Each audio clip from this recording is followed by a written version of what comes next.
Pasti banyak yang belum tahu kan? Jika Alaska, yang saat ini adalah negara bagian dari Amerika Serikat, dulunya adalah milik Rusia loh. Iya, di tahun 1867, Rusia resmi menjual wilayah Alaska ke Amerika Serikat. Wajar sih kalau dijualnya ke Amerika Serikat, karena negara tersebut dari dulu sudah memiliki ekonomi yang kuat, dan secara geografis juga masih satu benua dengan Alaska. Namun, yang mengejutkan adalah sebelum deal dengan Amerika Serikat, wilayah Alaska hampir dibeli oleh Liechtenstein, negara yang ukurannya 11.000 kali lipat lebih kecil dari Alaska dan terletak hampir berseberangan dunia. Namun, karena pertimbangan beberapa hal, termasuk karena letaknya yang jauh, Liechtenstein akhirnya membatalkan pembelian tersebut. Sampai saat ini pun, kekayaan Liechtenstein sangat berlimpah ruah, padahal negara ini lebih kecil dari kota Bandung loh. Yuk, simak ulasan geografi mengenai keajaiban Liechtenstein, negara kecil dan terisolasi yang hampir menjadi negara nomor 1 terkaya di dunia berikut ini. Di dunia ini hanya ada 2 negara dengan status double landlocked country, yaitu negara yang daratannya terkunci 2 kali lipat oleh daratan lainnya. Yang pertama adalah Uzbekistan, dan yang terakhir adalah Liechtenstein. Berada di urutan ke-6 sebagai negara terkecil di dunia, Liechtenstein hanya memiliki luas sekitar 160 km persegi saja.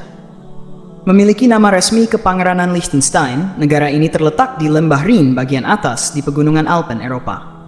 Di sebelah timur berbatasan dengan Austria, dan di sebelah barat ada Swiss.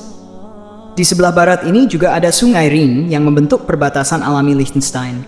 Sedangkan di bagian selatan dan timur, kondisi geografisnya bergunung-gunung dengan titik tertingginya di Grauspitz yang mencapai ketinggian 2.599 meter dan terletak di perbatasan selatan dengan Swiss.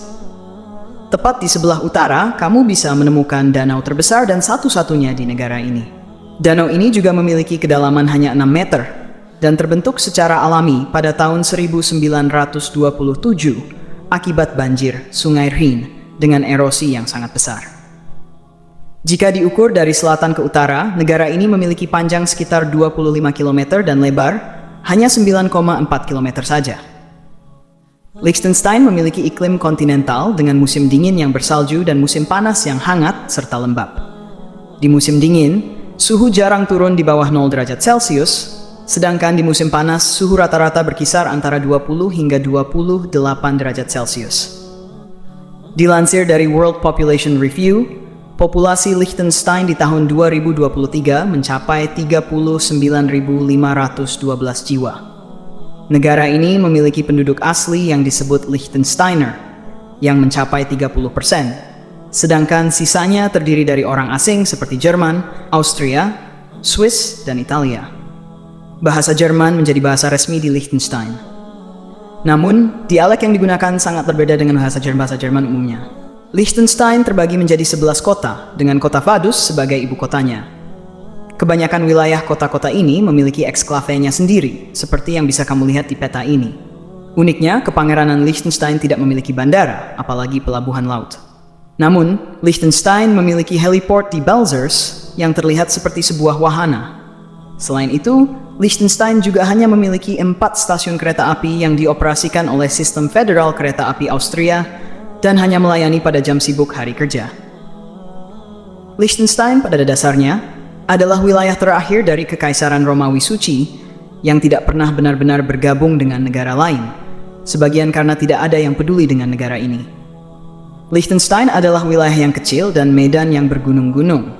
Tapi kini Liechtenstein hampir selalu berada di 3 besar negara dengan PDB per kapita tertinggi di dunia, dan bahkan sekarang bersaing dengan Monaco untuk menjadi negara terkaya di dunia. Dengan pendapatan PDB yang mencengangkan mencapai 170.000 dolar Amerika Serikat, Liechtenstein memiliki standar hidup tertinggi di dunia dan satu-satunya negara yang memiliki rasio utang terhadap PDB sebesar 0,5%. Hal ini dianggap tidak memiliki utang karena pemerintah dapat melakukan pembayaran tanpa tekanan dan bahkan memiliki ruang untuk meminjam lebih banyak. Sangat sulit menemukan negara lain yang mendekati. Namun, sekilas tidak jelas bagaimana pencapaian ini bisa diraih. Melihat kondisi geografis Liechtenstein yang bergunung-gunung dan tidak adanya akses ke laut, negara ini sangat buruk untuk perdagangan dan pembangunan. Ditambah, populasi yang kecil juga mempersulit pabriknya untuk bersaing secara global. Semua ini juga diperburuk dengan tidak adanya sumber daya alam yang layak untuk dieksploitasi. Jadi, bagaimana tepatnya kerajaan kecil ini berubah dari negara yang terpencil dan terisolasi, yang rakyatnya dahulu rata-rata adalah petani miskin, menjadi negara yang sangat kaya raya seperti sekarang. Pada pertengahan abad ke-19, Liechtenstein mengalami banyak gejolak untuk kemerdekaannya.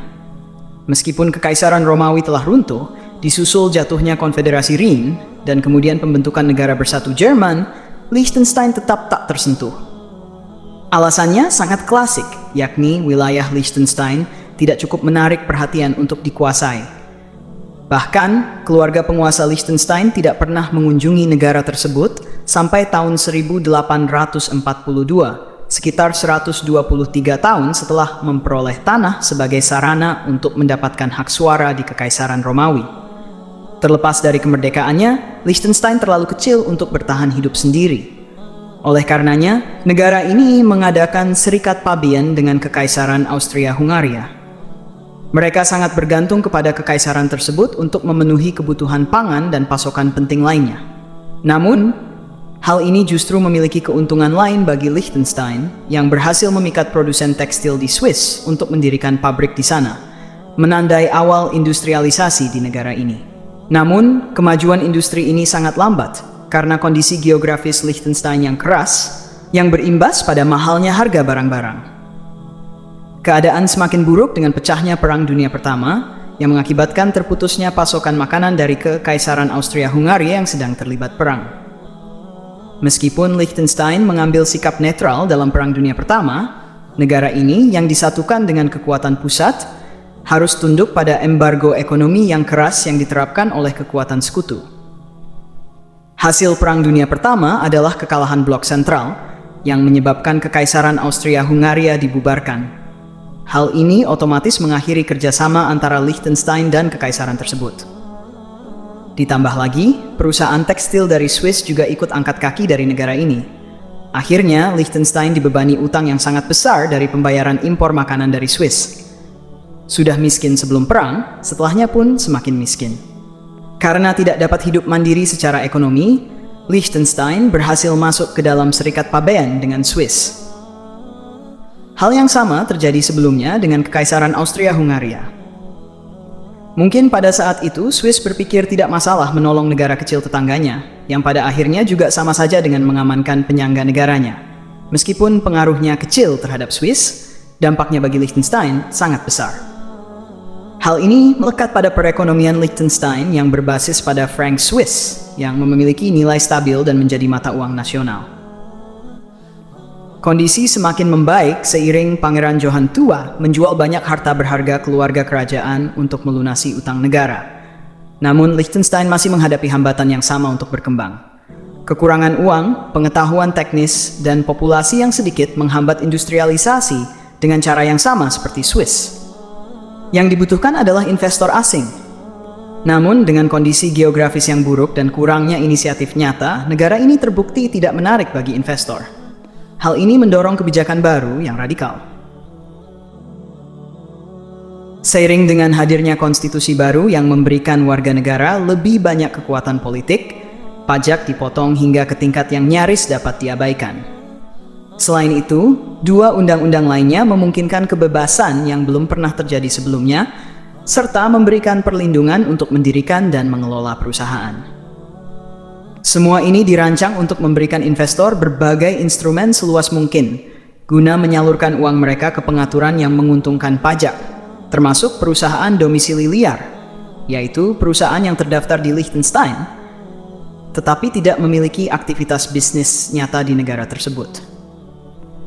Intinya, orang asing bisa mendaftarkan perusahaannya di Liechtenstein dengan membayar pajak yang sangat rendah, sehingga mereka dapat menghindari pajak yang jauh lebih besar di negara asal mereka. Hal ini memberikan Liechtenstein banyak pendapatan pajak hampir tanpa biaya. Setelah peraturan tersebut diberlakukan, banyak perusahaan asing berbondong-bondong mendaftarkan perusahaannya di negara kecil ini. Bahkan hingga kini, Liechtenstein adalah salah satu dari sedikit negara di dunia yang memiliki lebih banyak perusahaan terdaftar daripada jumlah warganya. Setelah berhasil menarik perusahaan asing untuk mendaftar, Liechtenstein mengambil risiko besar dengan mendirikan pembangkit listrik tenaga air pertamanya untuk mendorong pertumbuhan industrialisasi yang lebih signifikan. Tampaknya negara ini telah menemukan kombinasi kebijakan yang efektif untuk perekonomiannya. Namun, tak lama kemudian, Liechtenstein dihantam oleh skandal keuangan besar-besaran, banjir hebat, dan akhirnya Perang Dunia Kedua pada tahun 1939 yang membuat negara ini kembali menghadapi krisis ekonomi. Kali ini berbeda. Perang Dunia Kedua membawa manfaat tak terduga. Gejolak perang membuka jalan bagi pengetahuan baru dalam teknis industri. Karena sebagian besar tenaga kerja Swiss dimobilisasi untuk berjaga-jaga menghadapi inflasi, Liechtenstein menerima pekerja tambahan. Hal ini mendorong banyak pabrik Swiss untuk mendirikan fasilitas di negara ini guna memproduksi amunisi dan komponen mesin yang lebih canggih. Meskipun perang merusak ekonomi global dan membuat banyak warga menderita, Liechtenstein berhasil menghindari konflik langsung dan keluar tanpa cedera dibandingkan negara-negara Eropa lainnya. Dalam beberapa dekade setelah Perang Dunia Kedua, Liechtenstein mengalami ekspansi ekonomi yang spektakuler hingga menjadi negara terkaya kedua di dunia setelah Monaco. Saat ini, industri utama di Liechtenstein mencakup elektronik, tekstil, instrumen presisi, manufaktur logam, perkakas listrik, baut jangkar, kalkulator, obat-obatan, dan produk makanan. Pertanian kecil dan ladang budidaya tersebar di wilayah Oberland maupun Unterland, menghasilkan gandum, jelai, jagung, kentang, produk susu, ternak, dan anggur.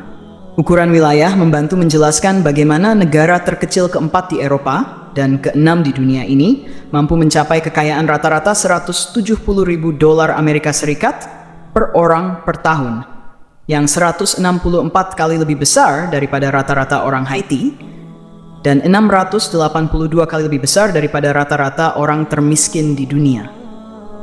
Tentu saja, banyak faktor lain yang juga berperan, mulai dari lokasi geografis hingga budaya, serta kedekatan dengan negara-negara tetangga yang kaya.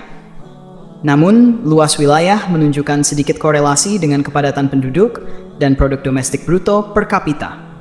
Artinya, negara dengan wilayah kecil dan penduduk besar bisa saja menghasilkan pendapatan yang tinggi, atau bahkan sebaliknya. Kekayaan suatu negara lebih bergantung pada tingkat kebebasan ekonomi dan investasi modalnya daripada jumlah penduduk atau luas wilayahnya.